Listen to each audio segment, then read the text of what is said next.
नमस्कार, मैं हूं संदीप शर्मा। आप देख रहे हैं एसकेएस खबर। एसकेएस खबर में आपका स्वागत है। शुरू करते हैं आज की मुख्य खबरें। बहरोड कस्बे के श्रीमती नारायणी देवी महिला महाविद्यालय में शनिवार को फ्रेशर पार्टी का आयोजन किया गया, जिसमें छात्राओं ने उत्साह के साथ fashion cut walk, music chair, नृत्य, गाना, भाषण की प्रस्तुति देकर सबका मन मोह लिया।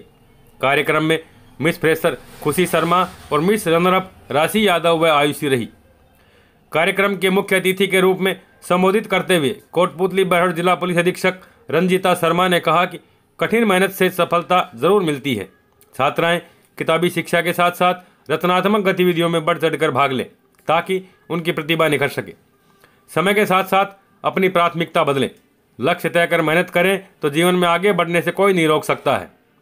कार्यक्रम में विशिष्ट अतिथि बहरोड पुलिस उप अधीक्षक तेजपाल पाठक ने कहा कि छात्राएं शिक्षा, सांस्कृतिक, समाज सेवा जैसे कार्यक्रमों में अपना योगदान देकर समाज के प्रति अपने सभी दायित्व का निर्वहन करें। महाविद्यालय की प्राचार्य एवं चेयरपर्सन डॉक्टर नीलम यादव ने सभी अतिथियों का गुलदस्ता एवं माल्यार्पण कर स्वागत किया और महाविद्यालय की गतिविधियों की जानकारी देकर कहा कि बालिकाओं को इस प्रकार के आयोजनों से सीखकर कुछ नए इतिहास रचने की सोच पैदा कर उसे दिखाने में जुट जाना चाहिए। सशक्त समाज का निर्माण युवा शक्ति के सहयोग से ही संभव है।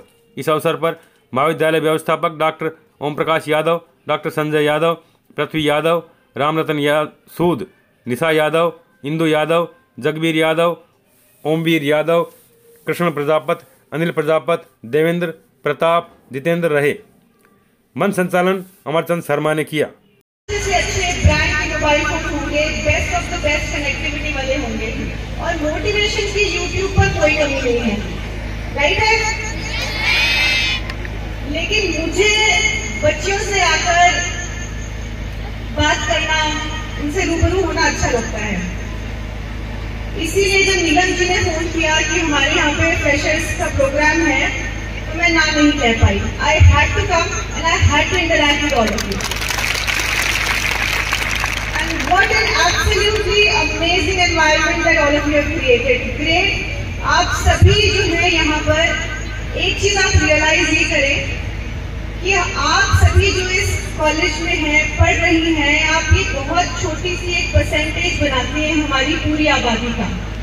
बहुत खुशनसीब हैं आप लोग and you should always be thankful to God and you should always be thankful to your parents. हर सुबह उनको प्रणाम करो, नमन करो कि उन्होंने इतनी मेहनत से तुम्हें यहाँ तक पहुँचाया है। और मेरा ये अनुभव है कि ये जो उम्र है, इसमें अमूमन पूरी दुनिया जो है दुश्मन लगती है। ये क्यों रोक रहे हैं, क्यों टोक रहे हैं, हमें हमेशा मना कर रहे हैं, क्या चाहते हैं, जीने क्यों नहीं देते। इस तरह की फीलिंग्स हो सकता है कि आपके मन में भी आ रही हो अभी, और लगातार आने वाले 3-4 साल तक शायद आती रहेंगी और उसके बाद में ठहराव आएगा। तो मेरी आपसे ये गुजारिश है, रिक्वेस्ट है कि आप जो फीलिंग्स हैं, जो एहसास और अनुभव हो रहे हैं, उनको थोड़ा सा नियंत्रण में रखें और याद रखें कि जो माता पिता हैं उनका साथ जो है वो अनकंडीशनल है।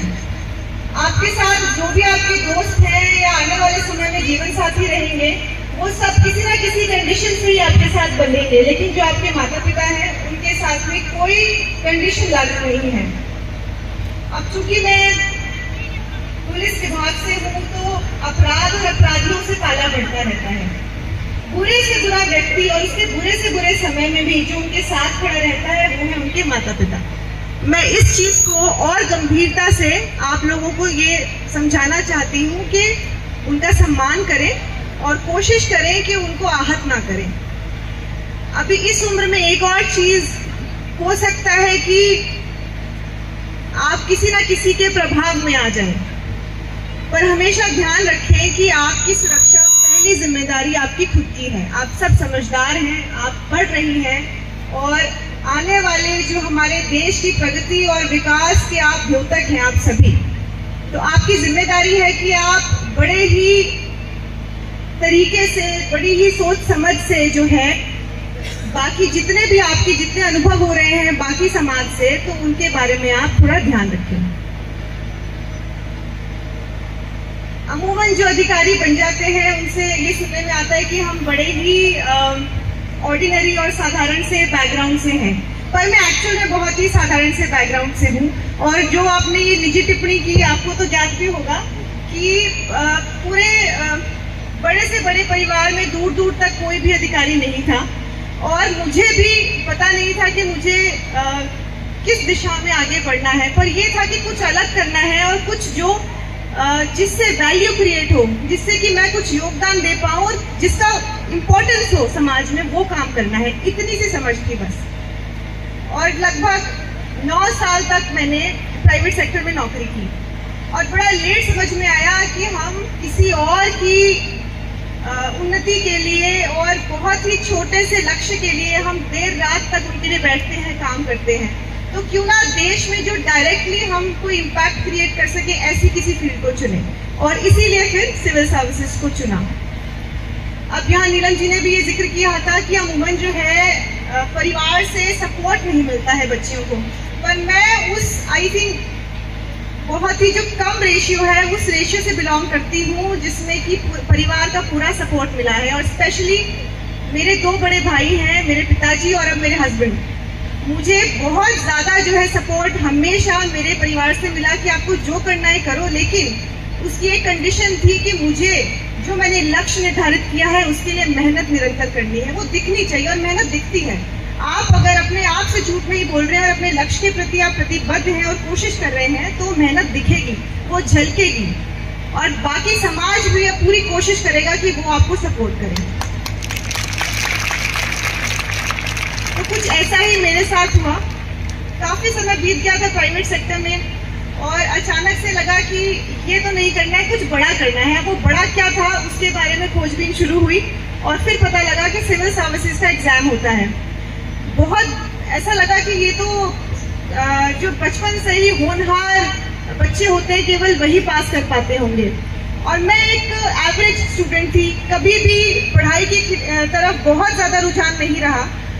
एक्स्ट्रा करिकुलर में मैंने कोई एक्टिविटी नहीं छोड़ी, आप उसको अगर you name it and I have done it. मैंने स्पोर्ट्स भी किया है, मैंने डांस, सिंगिंग, कल्चरल सब कुछ किया है, लेकिन पढ़ाई एक लिमिट पे आके रुक जाती थी।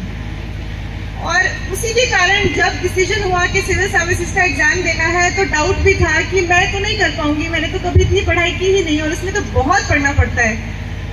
और काफी सारे लोगों से मिले भी, उन्होंने कहा पढ़ाई तो खूब करनी पड़ेगी और कमर कस के पढ़ाई करनी पड़ेगी। तो ठान लिया कि चलो जीवन भर में जो मेहनत नहीं की वो शायद एक बार तो करनी पड़ेगी और इस बार कर लेते हैं। काफी समय बाद जो है सफलता हाथ लगी, क्योंकि खुद को ट्रेन करना पड़ा कि कैसे आपको एक साथ बैठ के घंटों तक पढ़ाई करनी है, कमरे में बंद होकर किताबों के ढेर के नीचे दब जाना है और उन किताबों को एकदम आत्मसात कर लेना है और फिर जाके एग्जाम देना है। Eventually with a lot of blessings and प्रभु की असीम कृपा हुई कि एग्जाम क्लियर हो गया, पर वो केवल शुरुआत थी। एक और नया पड़ाव था, कुछ और नया करना था और आगे बढ़ना था। और फिर मिला ये वर्दी पहनने का मौका।